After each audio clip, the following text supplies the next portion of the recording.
Assalamualaikum warahmatullahi wabarakatuh. Saudara-saudaraku sebangsa setanah air, saya cintai, saya banggakan. Bertemu lagi dengan saya, Agus Mar, dari lereng Gunung Selamet di Banyumas, Jawa Tengah. Hari ini, hari Kamis malam, tanggal 3 Agustus 2023. Sejumlah warga membongkar satu komplek pemakaman yang diduga palsu atau diyakini palsu oleh warga desa setempat, yakni Desa Gerongan, Kecamatan Maron, Kabupaten Probolinggo, Jawa Timur. Ini terjadi hari ini juga, belum lama. Nah, saudara-saudaraku sebangsa setanah air yang saya cintai, saya banggakan, ini perlu ditegaskan bahwa warga Desa Gerongan ini, dari informasi yang saya dapatkan, makam-makam yang dibongkar ini adalah makam-makam yang mereka yakini palsu. Makam bikinan oleh oknum-oknum yang belum jelas teridentifikasi, yang diantaranya kemudian dinamai Habib. Nah, kemudian di situ dibuat tempat ziarah dan lain sebagainya. Ini bukan makam betulan ya. Jadi yang melakukan ini adalah warga desa setempat dengan tujuan agar tidak ada orang yang berziarah ke makam palsu, agar tidak ada makam-makam palsu dijadikan tempat ziarah. Bukan pembongkaran makam yang dilakukan oleh sekelompok orang dengan keyakinan yang suka membid'ahkan, yang suka mensyirikan, yang suka memusyrikan warga NU ketika melakukan ziarah kubur. Itu beda. Kalau kelompok-kelompok itu biasanya adalah orang-orang Wahabi. Itu ketika melakukan pembongkaran makam, itu memang yang dibongkar adalah makam sungguhan.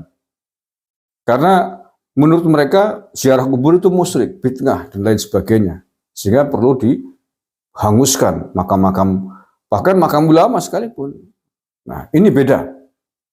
Ini bukan. Jadi ini dibongkar karena sesungguhnya warga desa setempat, Desa Gerongan ini, melihat sebelumnya tidak ada makam.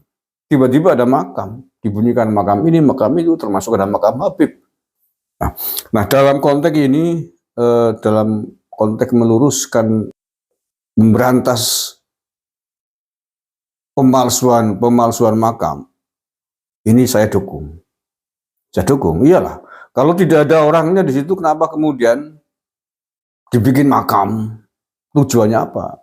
Ini nggak benar. Di Purwokerto sendiri beberapa waktu lalu juga pernah terjadi. Tanah kosong nggak ada apa-apanya, tiba-tiba dibunyikan makam ini, dikeramatkan, diziarahi. Nah, ini yang tidak benar. Jadi sekali lagi, kalau konteksnya itu kita dukung bahwa apapun tidak bisa dibenarkan. Kepalsuan, pemalsuan apapun tidak boleh dibenarkan, termasuk pemalsuan makam. Nah, mari kita bahas mengapa kemudian ada oknum yang suka memalsukan makam. Tidak ada makam, kemudian dibunyikan ada makam Habib ini, makam keramat ini. Kira-kira motivasinya apa? Tujuannya apa? Ada banyak motivasi. Di antaranya adalah ekonomi. Nah, dengan kemudian di situ disebutkan makam Habib ini atau Syekh ini, keramat ini, maka kemudian diharapkan ada banyak orang yang berziarah mengunjungi makam itu. Nah, karena banyaknya orang yang berbondong-bondong melakukan ziarah, ingin mendapatkan barokah dari makam palsu ini, kemudian ada pihak yang mencoba mengkapitalisasi dengan menaruh kotak amal, kotak infak. Biasanya begitu.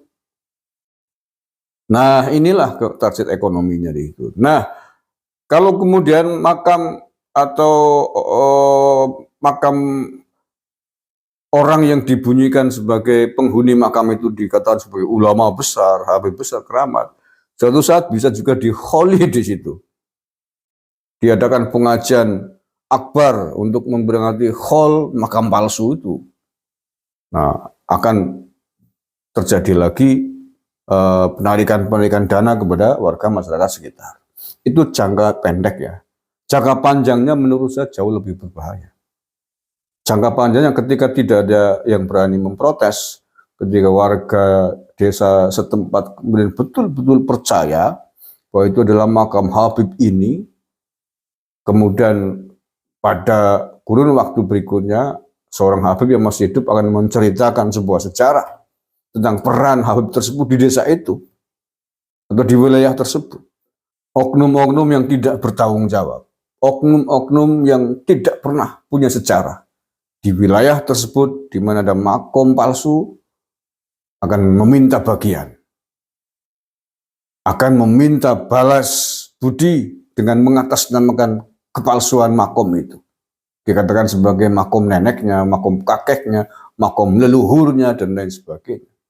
Desa ini ada karena perjuangan leluhur kakek saya ini yang dikuburkan di sini padahal palsu. Tujuannya itu. Ini dampak jangka panjang yang sangat berbahaya bagi eksistensi sebuah wilayah. Nah, kita sekarang berpikir seandainya hal itu banyak dilakukan, masif di berbagai tempat. Makom-makom palsu dari yang kecil sampai yang dibunyikan sangat besar. Sangat besar maksudnya adalah siapa yang ditulis di makom itu. Ini menjadi sangat berbahaya bagi keutuhan bangsa kita. Terima kasih. Mudah-mudahan ini dijadikan pelajaran bagi kita semua. Jangan mudah percaya ketika ada Habib atau siapapun yang mengatakan bahwa di situ ada makom Habib, ada makom wali dan lain sebagainya yang dinamai Habib. Yang paling tahu tentang apa siapa yang mestinya dimakamkan di situ, bukan orang lain. Walaupun mungkin dengan mengatasnamakan atau dengan argumen diberitakan dapat info dari mimpi, dari ahlul kasaf, dan lain sebagainya. Tidak bisa. Kita tidak boleh mempercayai seperti itu. Secara ukurannya adalah data dan fakta. Referensi, bukan dari mimpi. Kalau untuk diri sendiri ya silakan. Tapi bukan untuk kepentingan orang banyak. Anda mimpi didatangi ini, itu, ya silakan untuk Anda sendiri. Tapi kalau berkaitan dengan sejarah satu tempat, sejarah bangsa dan negara, acuannya adalah data dan fakta. Terima kasih. Assalamualaikum warahmatullahi wabarakatuh.